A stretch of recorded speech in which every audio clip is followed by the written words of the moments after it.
के 2-3 वुज़रा हैं जिनके नाम लिए जा रहे हैं, हाँ वो दोनों इकट्ठे हो चुके हैं प्राइम मिनिस्टर ऑफिस में। उनकी कोशिश है हाँ जी। कि इस सारे काम को बंद होना चाहिए। लेकिन सबसे बड़ा डैमेज तो आपने पहुंचा दिया ना, जो $6 बिलियन की इन्वेस्टमेंट होनी थी पाकिस्तान में। उसको डैमेज और पहुंचाया, अपनी हुकूमत की अप्रूव करदा पॉलिसी और फ्रेमवर्क को नुकसान पहुंचाया, बिल्कुल। अपने ही मुल्क और कौम के मफाद को नुकसान पहुंचाया। बिल्कुल। गुज़श्ता 3 माह से पीटीवी के हज़ारों मुलाजमीन को तनख्वाहें नहीं मिली, हज़ारों पेंशनर्स को पेंशन नहीं मिली। मैनेजमेंट है, उसका भी बड़ा अमल दखल है कि ये इस हालत में यहाँ तक पहुंची। बड़ी डेवलपमेंट हुई है पाक भारत ताल्लुकात के दरमियान, और भारत से अब ऑफिशियली कॉल आना भी शुरू हो गई है। जी हाँ। ये भारत की तरफ से पॉजिटिव रिस्पांस आना क्यों शुरू हुआ है? अच्छा, मैं ना इसका क्रेडिट जो है ना अपने फील्ड मार्शल को दूंगा। अस्सलाम वालेकुम नाज़रीन, आप देख रहे हैं एक्सक्लूसिव वेव्स और मैं हूं सुहेल इकबाल भट्टी। नाज़रीन, तवानाई और सस्ती गैस किसी भी मुल्क की पायदार तरक्की की जामिन है, लेकिन हमारा गैस का शोबा तवील अरसे से क्राइसिस का शिकार है। कभी गैस की किल्लत तो कभी गैस की कसरत, हम इससे निकल नहीं पा रहे। लेकिन प्राइम मिनिस्टर शहबाज शरीफ ने और डिप्टी प्राइम मिनिस्टर इसहाक डार साहब ने एक ईएनपी सेक्टर को दोबारा उनके मसाइल को हल करते हुए उनके लिए अट्रैक्शन पैदा की, ताकि इस शोबे के अंदर नई सरमायाकारी हो सके। और ये सरमायाकारी $5 अरब तक होना थी, और ये कंपनियां पाकिस्तान के तेल और गैस के शोबे के अंदर मजीद काम कर सके। पॉलिसी दी, इम्प्लीमेंटेशन स्टार्ट हुई, लेकिन अब उसी पॉलिसी के खिलाफ बहुत से स्ट्रॉन्ग पावरफुल लॉबीज एक्टिव हो चुकी हैं। उस प्रोसेस को क्यों सबोताज करने की कोशिश की जा रही है? गैस जो कि मुसलसल महंगी महंगी हो रही है, जिसकी वजह से उसकी कंजम्पशन गिर रही है, इसके पसे पर्दा वजूहात क्या हैं? और आजकल एक बड़ी डिबेट चल रही है इस हवाले से कि गैस को मजीद महंगा होना चाहिए, ट्रांसपोर्टेशन रेट बढ़ना चाहिए। इसकी किस हद तक जस्टिफिकेशन है? और अगर कीमतें बढ़ती रहीं तो क्या ये ना हो कि हमारा पूरा सेक्टर कोलैप्स कर जाए? इस पर आज की शो में बात करेंगे, और इसके साथ आपको बताएंगे कि वफाकी हुकूमत ने पाकिस्तान टेलीविजन के मुलाजमीन, सर्विंग और रिटायर्ड मुलाजमीन को 3 माह से तनख्वाहें और पेंशन अदा करने से कासिर हो चुकी थी। लेकिन अब एक प्लान प्राइम मिनिस्टर शहबाज शरीफ ने अप्रूव किया है, जिसके तहत पाकिस्तान टेलीविजन कारपोरेशन के मुलाजमीन के माली मसाइल आने वाले चंद दिनों में हल होने जा रहे हैं। कितने अरब रुपए जारी होने जा रहे हैं, हर क्वार्टर में कितने पैसे जारी होंगे, और पीटीवी की बिजली के बिलों में लगने वाली फीस खत्म होने के बाद क्या सस्टेनेबल सोल्यूशन बनाया गया, ये तफसीलात भी आज के शो में आपके साथ डिस्कस करेंगे। और आपको बताएंगे नाज़रीन, पाकिस्तान और भारत ताल्लुकात के दरमियान एक बड़ा ब्रेक थ्रू हुआ है।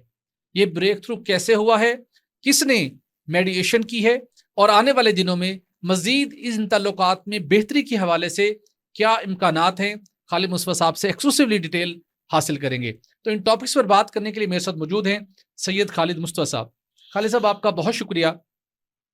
मैं बात करना चाहूँगा गैस की। गैस और बिजली दोनों ऐसे शोबे हैं जिनके बगैर पाकिस्तान हो या दुनिया का कोई भी मुल्क हो, वो अपने हालात को बेहतर, मुआशी तरक्की की सिमत को दुरुस्त और पायदार तरक्की के ख्वाब को पूरा नहीं कर सकता। पाकिस्तान की दरामदी गैस का हमने जिक्र कर चुके, हम लेने के देने पड़ गए। एलएनजी कार्गोज हमारे गले पड़े हुए हैं, उससे हमारी जान नहीं छूट पा रही। इस वक्त हमारी टीम्स कतर में मौजूद है।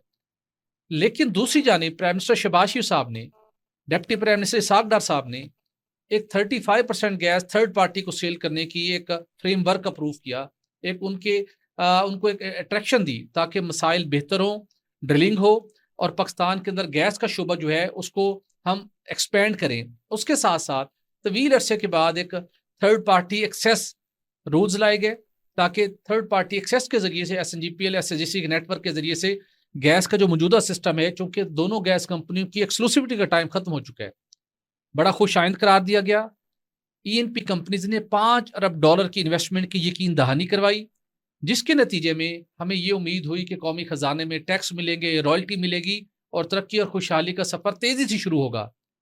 लेकिन जिस हुकूमत के अंदर ये पॉलिसी बनी, जहां से इम्प्लीमेंटेशन का आगाज होना था, उसी हुकूमत के दौर के अंदर ही कुछ पावरफुल लॉबीज ने अपना रोल प्ले करना शुरू किया है विद इन गवर्नमेंट सेक्टर।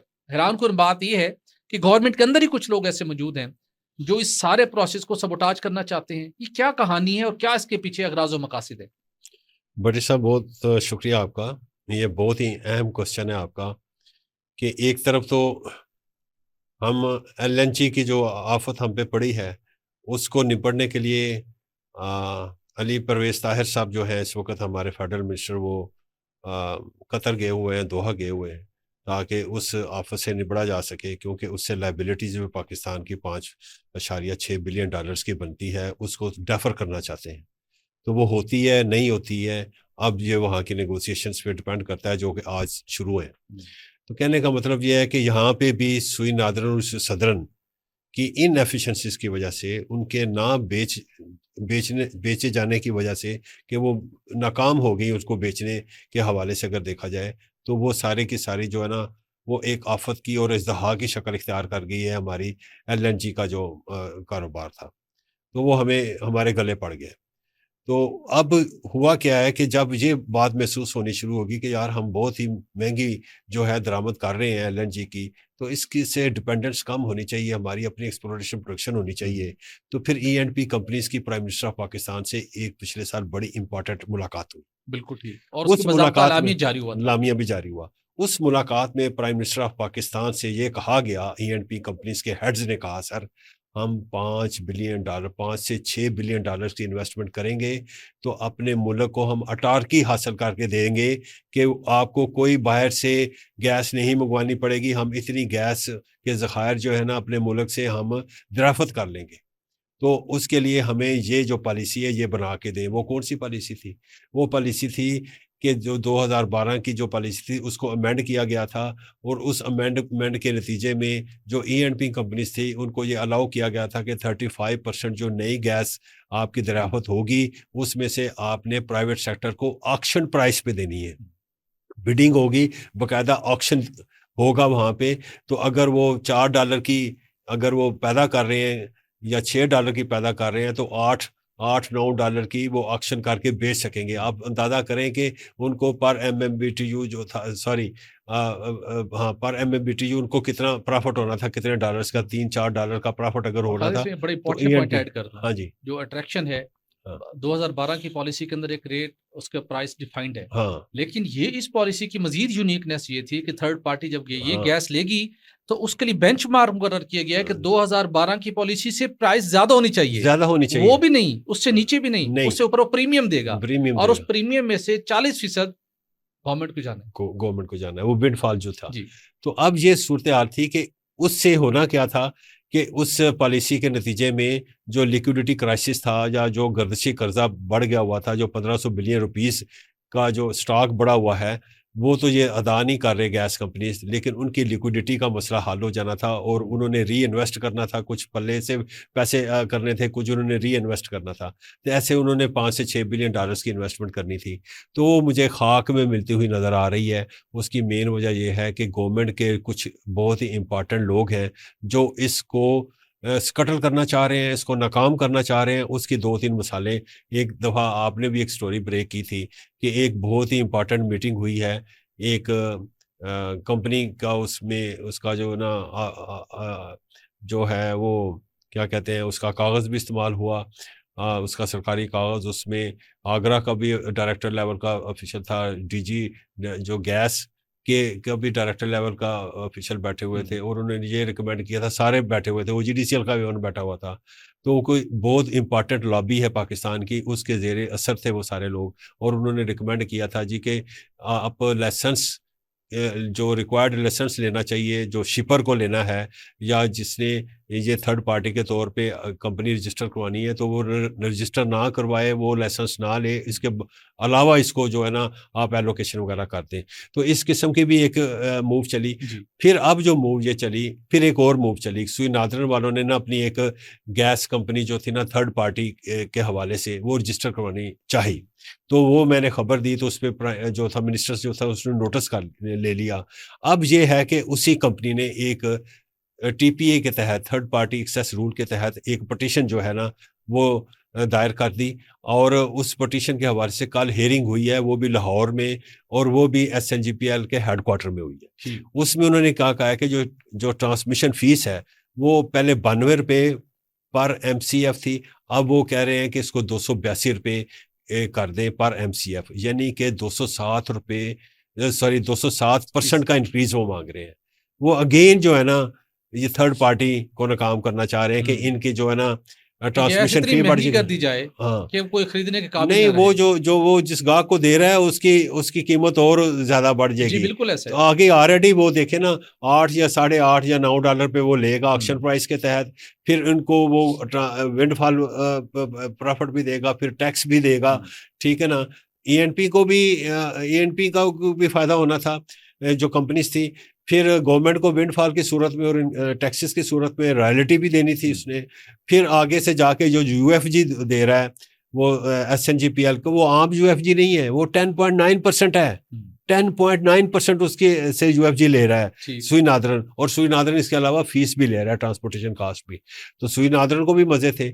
और वो आगे से इंडस्ट्रियलिस्ट को दे रहा है। तो इंडस्ट्रियलिस्ट को जो एसएनजीपीएल जो खरीद के आरएलएनजी ला रहा है उससे फिर भी वो कम कीमत पे दे रहा है, तो उससे उसकी इनपुट कॉस्ट भी कम हो जाएगी, इंडस्ट्रियलिस्ट का भी भला, आवाम को भी जॉब्स मिलेंगी, तो वो भी भला। ये पूरा एक विन विन जो थी ना, एक फार्मूला था। इस फार्मूले को ख़त्म करने के लिए इसको बिल्कुल यानी कि इसको नुकसान और स्कटल करने के लिए ये इन्होंने ट्रांसपोर्टेशन फीस अब ज़्यादा मांगी है ताकि ये कम हो। आपको मैं बता दूं कि इसमें जो थ्रूपुट है वो जो था पहले 2020-21 में 1230 MMCFD था, जो कम हो गया। अब वॉल्यूम कम हो गया है, तो वो तकरीबन अब 693 हो गया, 537 MMCFD की कमी आ गई है। और ये चाहते हैं कि जो 400 MMCFD के जो कर्टेलमेंट हुई हुई है ना, उसकी भी कीमत डाल दें शिपर पर और आवाम पे ट्रांसपोर्टेशन फी के की मद में। तो कहने का मतलब ये है भट्टी साहब, अगर आपने ये इतनी मेहनत की, सीसीआई ने इसको अप्रूव किया, फिर सीसीआई ने ड्यूटी लगाई, और वो भी 1 साल बाद जो है उसमें बड़ी हर्डल्स क्रिएट की, जी। डॉक्टर मुसद्दक मलिक ने बड़ी हर्डल्स क्रिएट की। और फिर जो है फरवरी 2025 में जाके आखिरकार जो वो भी डिप्टी प्राइम मिनिस्टर अब फिर सागडार कहा साहब जा रहा को। है कि 2-3 वुज़रा हैं जिनके नाम लिए जा रहे हैं, हाँ वो दोनों इकट्ठे हो चुके हैं प्राइम मिनिस्टर ऑफिस में। उनकी कोशिश है हाँ जी कि इस सारे काम को बंद होना चाहिए, थर्ड पार्टी एक्सेस के जरिए से गैस की फरोख्त नहीं होनी चाहिए। वहाँ बड़ी एफर्ट्स हो रही हैं। बिल्कुल। वहाँ पे मैं अब नाम नहीं लेना चाहता, नहीं, लेकिन इसकी वो हम बड़े तफसीलात आने वाले क्लोज दिनों में जो आने वाले दिनों में किचन कैबिनेट के इसकी। बड़े इंपॉर्टेंट रुकन है वो। जी। ठीक है ना। उन्होंने ये सर धड़ की बाजी लगाई हुई है कि हमने इस पॉलिसी को चलने नहीं देना। अब उससे भट्टी साहब नुकसान क्या होगा? ठीक है, आपने शिपर का नुकसान कर दिया, थर्ड पार्टी जो एक्सेस रूल के मुताबिक जो थर्ड पार्टी बिजनेस कर रही थी बीच में, आपने उसको तो डैमेज पहुंचा ही दिया। लेकिन सबसे बड़ा डैमेज तो आपने पहुंचा दिया ना, जो $6 बिलियन की इन्वेस्टमेंट होनी थी पाकिस्तान साथ में। उसको डैमेज और पहुंचाया, अपनी हुकूमत की अप्रूव करदा पॉलिसी और फ्रेमवर्क को नुकसान पहुंचाया, बिल्कुल अपने ही मुल्क को, कौम की मफाद को नुकसान पहुंचाया। बिल्कुल। इंपोर्टेड एलएनजी ले आए, हाँ एलपीजी ले आए, आप हाँ उनको वेलकम करते हैं, उनको सपोर्ट करते हैं। बिल्कुल जो इंडिजिनस एक मालिक्यूल का पैदावार में इजाफा करना चाहता है, उसको आगे फरोख्त करना चाहता है, उसकी राह में रुकावटें खड़ी करती हैं। खालिद साहब, इसी अप्रोच की वजह से, हमारी गैस यूटिलिटीज की इसी अप्रोच की वजह से और ऐसे एलिमेंट्स की वजह से 500 MMCFD गैस की सेल कम हो चुकी है। लोग तौबा तायब करके निकल गए सिस्टम से, ऐसी बात वो इस है। पे रिलाई नहीं बिल्कुल करे, बिल्कुल, वो यही बादल वजह फ्यूल पे चले गए। यही और वजह। आपने यही तरीकेकार रखा ना, तो इस गैस को फिर आप अपने पास ही मिनिस्ट्री मैं में लेकर मैं रखेंगे आपको कागजों में, मैं आपको आप एक भेज बात, नहीं सकेंगे। बिल्कुल आपने सही बात की है। इस वक्त क्या कर रही है कि जो सेल का वॉल्यूम है वो कम हो गया है, लेकिन प्रॉफिट सुई नादरन का बढ़ गया। क्यों बढ़ा है? इसलिए बढ़ा कि कीमतें बहुत ज्यादा बढ़ा दी हैं आप लोगों ने, और रिटर्न ऑन एसेट जो है वो 17.5% फिक्स्ड है है, जी, वो आप फिक्स्ड ले है। जा रहे हैं। वो आप लिए जा रहे हैं और मौज मेला किए जा रहे हैं। और आपने इतनी डाइवर्जन की है एलएनजी की डोमेस्टिक सेक्टर में, और आप मौज मेला किए जा रहे हैं, नुकसान पहुंचा दिया आपने। और आपने इतने जो है टेक और पे आपने एग्रीमेंट किए हुए हैं, और आपसे बिक भी नहीं रही गैस। लेकिन अगर कोई प्राइवेट सेक्टर से आके बेचना चाहता है तो उसको बेचने भी नहीं दे रहे आप लोग, और उस पे भी आप कदगने लगाते हैं। कभी कहते हैं लेवी उन पे भी लगा दें आप, जो प्रेसिडेंट ने लगाई थी ऑफ द ग्रिड लेवी, वो भी उन पे लगाना चाह रहे हैं। तो आप करना क्या चाह रहे हैं? वो यही है कि ना खेडेंगे ना खेडन देंगे। स्टेटस को के जो लोग हैं वो इसको, जाहिर ये एक बहुत बड़ी चेंज है। 35% जो गैस है आपने प्राइवेट सेक्टर को देनी है, ये बहुत बड़ी चेंज है। तो ये स्टेटस को फोर्सेस हैं वो नहीं चाहती, और जो वेस्टर्न इंटरेस्ट वाले लोग हैं जो बैठे हुए हैं, जिनकी तरफ अभी आपने इशारा किया है, पीएमओ ऑफिस में जो बैठे हुए हैं, मैं अब क्या देता हूँ आपको, तो वो जो है वो उन्होंने तैयार किया हुआ है कि हमने इस पॉलिसी को इम्प्लीमेंट नहीं होने देना। लेकिन आप उनसे कल ज़रूर पूछिएगा, बल्कि मैं कहूँगा कि SIFC वालों जिन्होंने बड़ा अहम रोल अदा जी, किया है, बिल्कुल ऐसा। अब जो है ना उनके कोर्ट में गेंद है कि वो अब इस को इम्प्लीमेंट करवाएं इस पॉलिसी को, क्योंकि इस पॉलिसी की इम्प्लीमेंटेशन से $6 बिलियन की इन्वेस्टमेंट होगी पाकिस्तान में, और हमें वो बहुत सारे बड़ी-बड़ी ब्रेक थ्रू जो है ना, ब्रेक थ्रूज़ वो मिल सकती हैं ऑयल बिल्कुल एंड गैस सेक्टर में। बिल्कुल, तो बड़ी ब्रेक थ्रू मिल सकती है और माज़ी में भी इन्हीं रवैयों की वजह से बहुत सी गैर मुल्की कंपनियाँ पाकिस्तान में काम बंद करके जा चुकी हैं और अब वो अनासिर जो इस पॉलिसी को नाकाम बनाना चाहते हैं, क्या वो इस पॉलिसी को नाकाम बनाएँगे? तो जवाब है नहीं। और वो अगला जो नाकाम टारगेट भट्टी साहब, जो जी। अगला टारगेट है ना उनका, एक और बड़ी गैर मुल्की कंपनी है जिसने यहाँ पे बहुत ज़्यादा इन्वेस्टमेंट की हुई है। अब उसके पीछे ये हाथ धो के पड़े हुए हैं। चलिए हम इसकी मज़ीद तफ़सीलात अब भी आने वाले दिनों में वो भी नाज़रीन आपके भगाना साथ शेयर चाहते हैं इस करेंगे मुल्क से। कि इसके पस पर्दा मकासद हैं क्या? क्या ये सिर्फ़ इस पॉलिसी को नाकाम बनाना चाहते हैं या प्राइम मिनिस्टर शहबाज शरीफ, डिप्टी प्राइम मिनिस्टर इसहाक डार ने जो कोशिशें की, जो पॉलिसी फ्रेमवर्क दिया, जिसके नतीजे में सरमायाकारों का एतमाद बहाल हुआ, मुल्क में तेल और गैस की पैदावार में इज़ाफ़ा होना था। क्या आप पूरे हुकूमत को उस विज़न को नाकाम बनाना चाहते हैं? अगर इस विज़न को नाकाम बनाना चाहते हैं तो फिर माज़रत के साथ आप मुल्की मफ़ाद के मुनाफ़ी ये काम कर रहे हैं। आप मुल्की मफ़ाद को बलाए ताक रखते हुए इस पूरे सेक्टर को, जो पहले ही दरामदी गैस की वजह से एक बहुत बड़े क्राइसिस में है, अब दोबारा मुल्की तेल और गैस की पैदावार को मुतासिर करेंगे, जिसका नाकाबिल इतलाफ़ी नुकसान बर्दाश्त करना पड़ेगा हुकूमत वक़्त को भी, अवाम की रिएक्शन की सूरत में और उसके साथ-साथ मुल्क को भी। तो लेकिन इसकी मज़ीद तफ़सीलात भी नाज़रीन आने वाले दिनों में हम आपके साथ शेयर करेंगे। तो आगे बढ़ते हैं और बात करते हैं खालिद साहब, पाकिस्तान टेलीविज़न कॉर्पोरेशन, जो कि पाकिस्तान का हर एंगल से पाकिस्तान का एक फेस, पाकिस्तान के अंदर फैमिली वैल्यूज़, पाकिस्तान के अंदर प्रोग्राम्स, एक मुल्क के अंदर यूनिटी, पीस रखने के अंदर एक नेशनल ब्रॉडकास्टर है, उसका बड़ा इंपॉर्टेंट रोल है। लेकिन बदकिस्मती के साथ माज़ी के अंदर यहाँ की जो पॉलिसीज़ रहीं, यहाँ पे जो बैड गवर्नेंस रही, जहाँ पे जो मेल प्रैक्टिसेज़ रहीं, उसके नतीजे में इसका जो माली स्ट्रक्चर था, वो तबाह होकर रह गया। जिसके नतीजे में अगरचे कि अभी हम देखते हैं कि पीटीवी की स्क्रीन को डिजिटल किया गया, एचडी स्क्रीन है, उसके ग्राफिक्स चेंज हुए, उसका कंटेंट चेंज हुआ और उसके ऊपर जो एक सरकारी छाप होती थी ना, वो कम करके वहाँ पे अपोजिशन को भी बात करने का मौका मिलता है। वहाँ से प्राइवेट सेक्टर से प्रोग्राम एंकर्स को लाया गया, जहाँ पे खुलकर डिबेट होती है, हेल्दी डिस्कशन होती है। तो बड़ा वहाँ पे उसको कंटेंट के लिहाज से, क्वालिटी के लिहाज से इम्प्रूव किया गया, लेकिन उसकी माली सूरत-ए-हाल हर गुज़रते दिन के साथ खराब होती रही, जिसके नतीजे में गुज़श्ता 3 माह से पीटीवी के हज़ारों मुलाज़मीन को तनख्वाहें नहीं मिली, हज़ारों पेंशनर्स को पेंशन नहीं मिली। माली बहरान था, बड़ी मुश्किल सूरत-ए-हाल थी, लेकिन उसी दौरान प्राइम मिनिस्टर शहबाज शरीफ साहब ने अनाउंसमेंट की थी, आपको याद होगा कि बिजली के बिलों में जो पीटीवी की फ़ीस है, वो आइंदा हम कलेक्ट नहीं करेंगे। उन्होंने एक एग्ज़ेक्टिव ऑर्डर जारी किया, अप्रूवल हुई और उसके बाद जुलाई 2025 से ₹35 जो पर हाउस होल्ड पर मीटर के ज़रिए से उसकी कलेक्शन की जाती थी, वो सिलसिला रुक गया। इस इक़दाम के नतीजे में पीटीवी को सालाना एक अंदाज़े के मुताबिक को अरबों रुपए वसूल होते थे, वो अब रुक गया ना। तो वो माली बहरान जो पहले से जारी था, वो मज़ीद ट्रिगर कर गया, जिसके नतीजे में बड़ी परेशानी थी कि अब क्या किया जाए। लेकिन अल्टीमेटली इंफॉर्मेशन मिनिस्टर को ये मैं डेफिनेटली क्रेडिट देना चाहूँगा कि जहाँ पे उन्होंने और बहुत से स्ट्रक्चर चेंजेस की हैं और उनकी टीम ने एक उन्होंने प्लान मुरतब किया, प्राइम मिनिस्टर पाकिस्तान से मुशावरत हुई और जिसके नतीजे में एक समरी अब तैयार कर ली गई, जिसके लिए तकरीबन 11 अरब रुपए के फंड्स पाकिस्तान टेलीविजन को रवा माली साल के लिए जारी करने का फैसला किया गया है एक स्पेशल ग्रांट के जरिए से, ताकि उन तमाम सरकारी मुलाजमीन को तनख्वाहें अदा की जा सकें और पेंशनर्स को पेंशन अदा की जा सके और उसके जो रनिंग एक्सपेंस हैं, उनको मीट करना भी बड़ा मसला बना होता। सही है। वो मीट किया की जा सके। तो जो मैंने तफ़सील हासिल की, थोड़ा इन्फॉर्मेशन मिनिस्ट्री जाने का मौका मिला, तो मैंने कहा चलें थोड़ा-सा कोई सही खैर है। खबर भी ले जाएँ, अच्छी खबर चलें लेके जाएँ, जो कि पीटीवी के मुलाज़मीन के लिए एक बड़ी अच्छी खुशआइंद खबर है। 11 रुपए तो इस साल रवा माली साल में, लेकिन इनको ना ये 4 क्वार्टर्स में मिलने हैं अच्छा। और पहले क्वार्टर के अंदर चूँकि फौरी तौर पे मुश्किल सूरत-ए-हाल है, आपने कुछ बैकलॉग भी क्लियर करना है। सैलरी, पेंशन और ऑपरेशनल एक्सपेंस की मद में 3 अरब 81 करोड़ 30 लाख रुपए मिलेंगे। सही है। दूसरे क्वार्टर में 2 अरब 39 करोड़ 60 लाख मिलेंगे।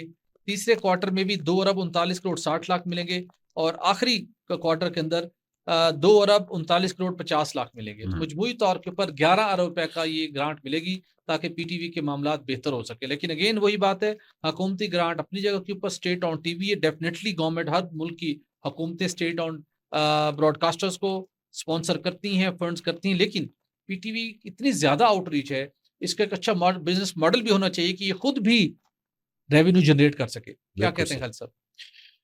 बट साहब, आपने बड़ी जो है ना एक ग्लूमी पिक्चर जो है ना वो पेंट की है पीटीवी की। लेकिन मैं समझता हूँ कि ये पीटीवी जो है ना कहीं इसकी जो एडमिनिस्ट्रेशन है या मैनेजमेंट है उसका भी बड़ा अमल दखल है कि ये इस हालत में यहाँ तक पहुँचे हैं। देखें, बिलों से पैसे इकट्ठे करके तो आप ठीक है अपने रनिंग एक्सपेंडिचर्स वगैरह पूरे कर रहे थे, लेकिन सवाल ये पैदा होता है कि आपका अपना बिजनेस प्लान किधर है? जब से ये ओपन अप हुआ है, ये जो मीडिया है, इलेक्ट्रॉनिक मीडिया और प्राइवेट सेक्टर्स में आया है, तो वो भी देख रहे हैं ना, एक-एक घर में एक पूरा मीडिया यानी सेंटर खुला हुआ है, आउटलेट खुली हुई है और वो प्रॉफिट में जा रहा है। व्हाई? आप क्यों नहीं कर सकते ऐसा काम? आप अपना बिज़नेस जो मॉडल है, उसको चेंज करें। और दूसरा ये है कि एक तो बात ये है कि अब वो दौर नहीं रहा कि अब जो है ना परमानेंट किस्म की जॉब्स दी जाएँ। अ, पीटीवी में या रेडियो पाकिस्तान में, ये कॉन्ट्रैक्ट बेस पे होनी चाहिए, एक बात। दूसरा ये है कि इसके जो है ना पूरा जो है ना जो कॉन्ट्रैक्ट के अंडर जो भी ड्यूटी है वो आपने पूरी अदा करनी है। जी। एक तो ये है। दूसरा ये है कि जो बिज़नेस प्लान है साथ-साथ वो होना चाहिए कि आपने मैक्सिमम बिज़नेस कैसे लेना है, सिर्फ़ गवर्नमेंट का नहीं लेना आप लोगों ने।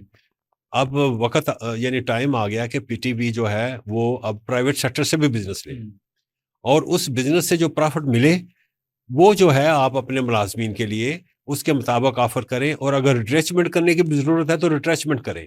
फ़िज़ूल जो स्टाफ़ है उसको ख़त्म करें और आगे से जितनी भी रिक्रूटमेंट करनी है वो आपने कॉन्ट्रैक्ट बेस पे करें ताकि आपको पता हो कि हमारे अखराजात कितने हैं, रनिंग एक्सपेंडिचर्स कितने हैं और उसके मुताबिक जो बिज़नेस है आपका 2 गुना ज़्यादा होना चाहिए बिल्कुल ठीक। ताकि आपकी किटी में पैसा हो। दूसरा ये है कि आपके पास एंटरटेनमेंट जो वर्ल्ड है, यानी जो ड्रामा वगैरह या फ़िल्म्स वगैरह बनाते हैं, उस हवाले से आप क्या काम कर रहे हैं बिल्कुल ठीक। और वहाँ से जो आपको बिज़नेस कितना मिलता है वो भी ज़ाहिर है आपने सैलरीज़ में देना है और पूरा। बिल्कुल ठीक कहा और आपने, दूसरा ये है बिल्कुल कि ठीक कहा। इतनी बड़ी आपके पास यानी कि प्रॉपर्टी है इसकी, तो उस बिल्कुल ऐसा है। प्रॉपर्टी को जो है ना थोड़ा-सा जो है बिल्कुल ना दुरुस्त कहा आपने। आप आउटसोर्स करें ताकि यस, वहाँ से भी बिल्कुल पैसे आएँ। ठीक। बहुत शानदार आपकी तजवीज़ है। हम तवक्को करते हैं कि इस कौमी खज़ाने से मिलने वाली ग्रांट के बाद पीटीवी को अपने वसाइल से भी रेवेन्यू बढ़ाने पर काम करना चाहिए। तो आगे बढ़ेंगे नाज़रीन, आलमी मंज़रनामे के हवाले से बात करेंगे। खालिद साहब, मारकहक ऑपरेशन के बाद भारत जो एक बदमाशी पर उतरा हुआ था, सिंतास मुआहदा मुअत्तल किया हुआ था। हाँ,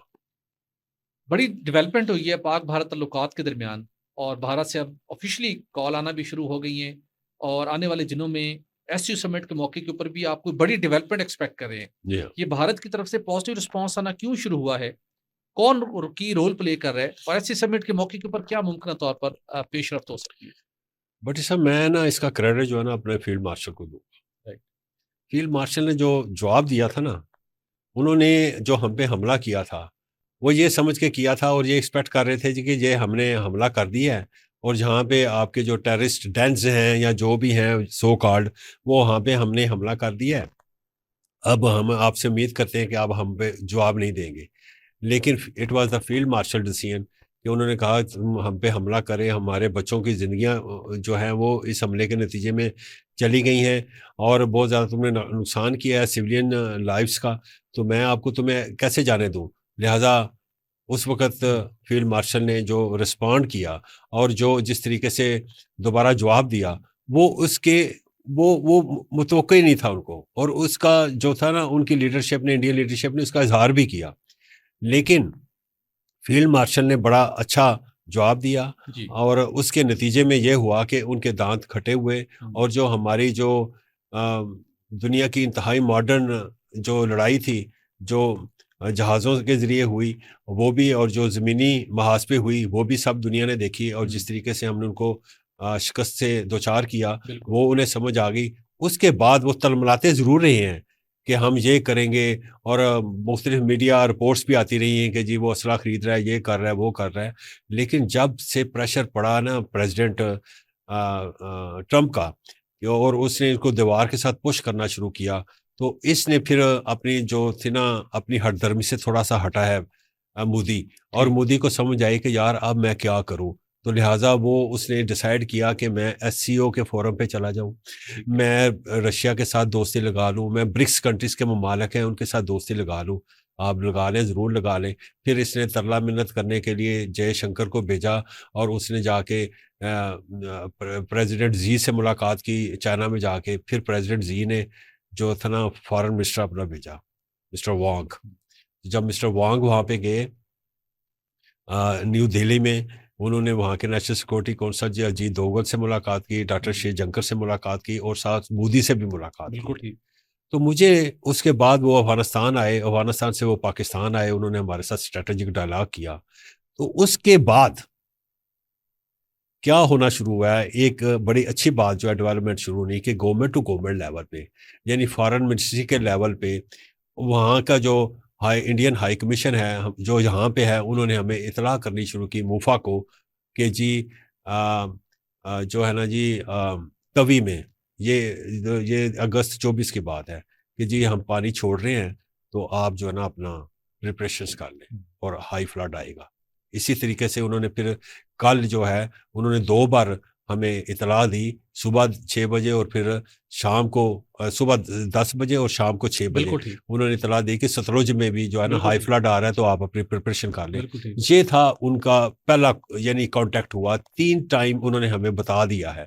इसका मतलब ये है कि अब उन्हें समझ आनी शुरू हो गई है कि पाकिस्तान अब इक्वल टर्म पे आ गया है, इक्वल लेवल पे आ गया है। उसके साथ उसका क्राउड भी बहुत ज़बरदस्त है, चाइना है, रशिया है, ब्रिक्स कंट्रीज के में भी उसका असर रसूख है। तो अब पाकिस्तान के साथ हमें बात करनी है। आगे से भट्टी साहब सर्दियाँ आ रही हैं, सर्दियों में पानी की जो है ना बंदिश हम बर्दाश्त नहीं कर पाएंगे।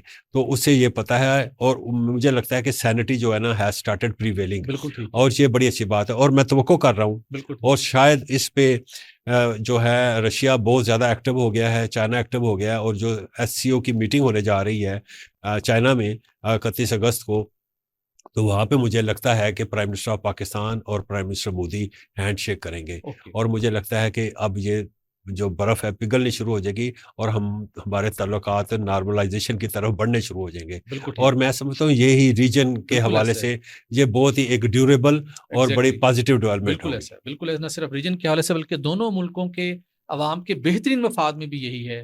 बिलखसूस इंडिया के मफाद में ये है कि जो पाकिस्तान ने तजवीज़ दी थी, आए मिल बैठ के अपने मसाइल को हल करते हैं, आए किसी न्यूट्रल मकाम पर बैठ के बात करते हैं। तो लगता है कि इंडियन प्राइम मिनिस्टर को, इंडियन गोदी मीडिया को अब सबको ये रियलाइज़ हो गया है कि पाकिस्तान के साथ बातचीत करना पड़ेगी। पाकिस्तान जैसे एक एटमी पावर जो एक पड़ोसी है, एटमी सलाहियत का हामिल, उससे बैठ के बात करना पड़ेगी। इस तरीके से बदमाशी से काम नहीं चलेगा। नाज़रीन, आज के लिए इतना ही। हमें इजाज़त दीजिए, अपना ख्याल रखिएगा। हमारे चैनल को लाइक और सब्सक्राइब करना मत भूलिएगा। अल्लाह हाफ़िज़।